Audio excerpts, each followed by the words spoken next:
የኡበይ አብደላህ ብን ኡበይ ብን ሰሉል ሲቀበር ቆመዋል እዛው። ከዛ በኋላ ምንድነው መቆም የሚባለው ነገር ከተባለ በሌላ ዘገባ ላይ መጣ። ለካ የሙናፊቅ ቀብር ላይ አትቁም ከተባለ የሙእሚኑ ላይ ምን ማለት ነው? የሙእሚኑ ላይ በደንብ ቁም ማለት እኮ ነው እንዴ። ሰሉ ዐለል ሐቢብ። አላህ ምን አለን? የሙናፊቁ ላይ እንዳትሰግዱበት አላቸው። የሞተውን ከነሱ ውስጥ ሙናፊቅ ላይ፣ ሙእሚኑ ላይ ምን ማለት ነው? ስገዱ ነው። የሙናፊቁ ላይ ቀብሩም ላይ እንዳትቆም አላቸው።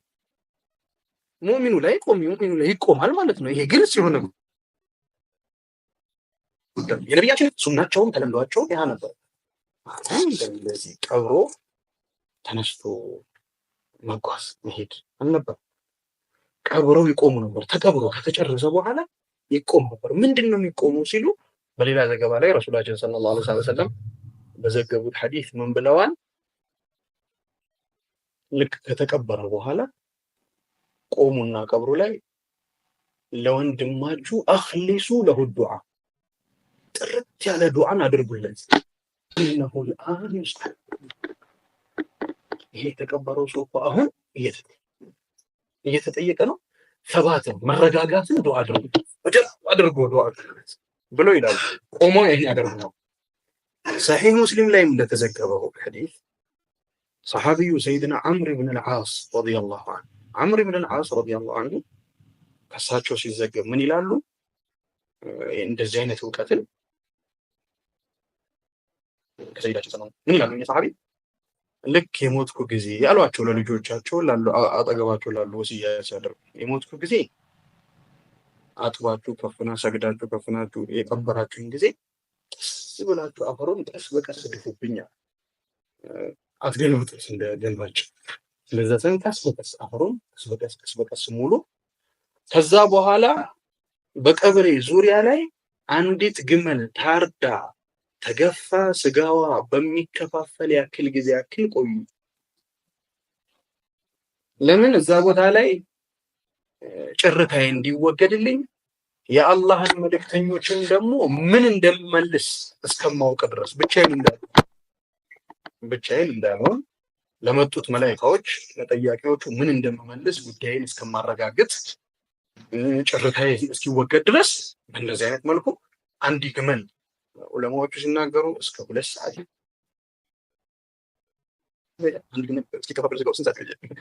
ግመል ያ ታርዶ 2 ሰዓት ያሉ አሉ፣ 1 ሰዓት ተኩል፣ 2 ሰዓት ተኩል ያሉ አሉ። ብቻ በዛ ያክል ሰዓት ቆዩልኝ ብሏቸዋል። ይሄ ሰሃቢ ንግግር ሰሒህ ሙስሊም ላይ የተዘገበ ሐዲስ ነው። طيب ኢማም አልኸላል የዘገቡት ሐዲስ ደግሞ አለ ከሰይድና አብዱላህ ኢብኑ ዑመር ረዲየላሁ ዐንሁ። ሌሎችም ዑለማዎች ዘግበውታል። እነ ሰይድ ኢማም አህመድም ዘግበውታል። ሰይድ ኢማም አህመድ ከአንድ ሳሂባቸው ጋር ሆነው ቀብር ቦታ ላይ ነበሩ።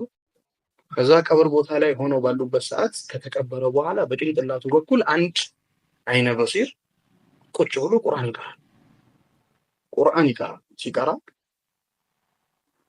ይሄ ድርጊት ይሄ ስራ ቢድዓ ነው፣ አዲስ የመጣ ነገር ነው፣ ከልክሉት ይላሉ ኢማም አህመድ።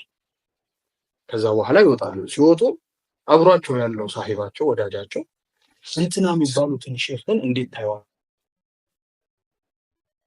ታማኝ ሐዲስ ዘግባቸዋል ከሳቸው ከኒሻ እንትና ከሚባሉት ሼኽ ሲሏቸው አዎ ዘግቤያለሁ፣ ሐዲስም ታማኝ ነበረ ከሳቸው። እኔም እንደዘገብኩት እርሱ ያልደረሱት ሐዲስ ማለት ነው። እኔ እንደዘገብኩት በሰነድ ይጠቀሱና ሰነዱን ከሰይድና አብዱላህ ኢብኑ ዑመር ረዲየላሁ ዐንሁ የሰይድና ዑመር ኢብኑ አልኸጣብ ልጅ ሰሐቢ ታላቅ የነቢያችንን ሱናን ፈለግ በፈለግ የሚከተል እንደሳቸው ከሰሃባዎች አብዱላህ ኢብኑ ዑመር ምን ይላሉ? እኔ የሞትኩ ጊዜ በጭንቅላቴ በኩል የሱረቱል በቀራን መጀመሪያ ወሱረቱል ፋቲሃን እና የሱረቱል በቀራን መጀመሪያ በእግሬ በኩል ደግሞ የሱረቱል በቀራን መጨረሻዎቹን ቅሩ ብለውኛል። በአንድ ኢማም አህመድ እንደዛ ተብሏል አሏቸው። አዎ ሰውየውን ያን ሰውን አይነ በሲሩን እዘዙት ይቅራ ጥቅል ቁርአኑና በአንድ ወደ ሐቅ ሲመለሱ አልደረሱኝም ነበር አሉ። በዛ ሰዓት ያ ሐዲስ ተመለሱና ይቅራሉ። ይሄ በዑለማዎቹም ዘንድ የተዘገበ የተረጋገጠ ጉዳይ ነው። ቀብር ላይ ሊመጣልን እንዳለ ወይ ዱዓ ነው ወይ ቁርአን ነው።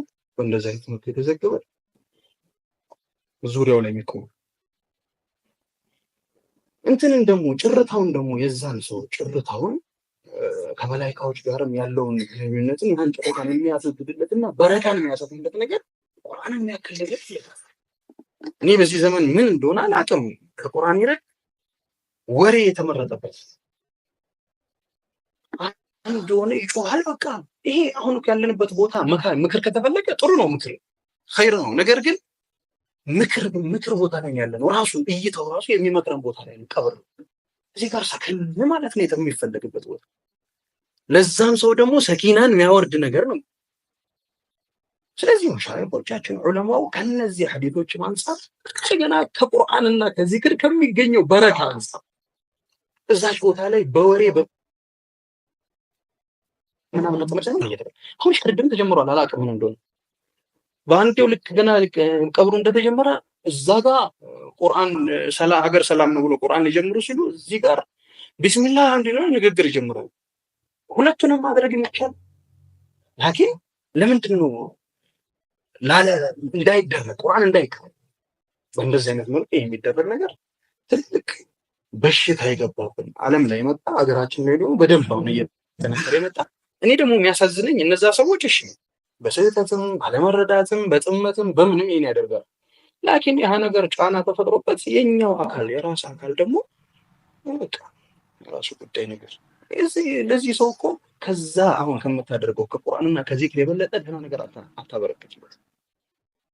ወደ ቀብር ለሄደ ሰው ከመልካም ስራ የበለጠ እንደ ቁርአን እንደ ሰደቃ የመሰለ ነገር ምንም አታበረክት። ስለዚህ ቁርአኑን ዚክሩን ጡማእኒናና በረካ ይወርድ ሰምታችኋል። ቁርአን እየቀረበ በነበረበት ሰዓት ከላይ የሚወርደው በረካ ፈረሱን እስኪደነብር ያደረሰ በረካ ይወርዳል።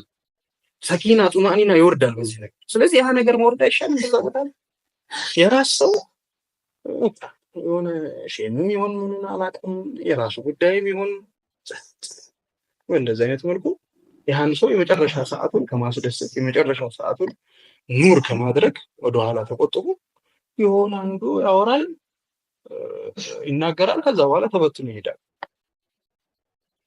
አላህ ይጠብቀው።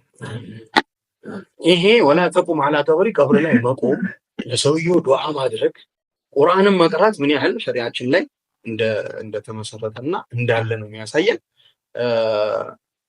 ሙናፊቁ ላይ ግን አላህ ሰይዳችንን ሰለላሁ ዐለይሂ ወሰለም ወላ ተቁም ቀብሩ ላይ የሚቆምበትም ዱዓ የሚደረግለትም አይደለም።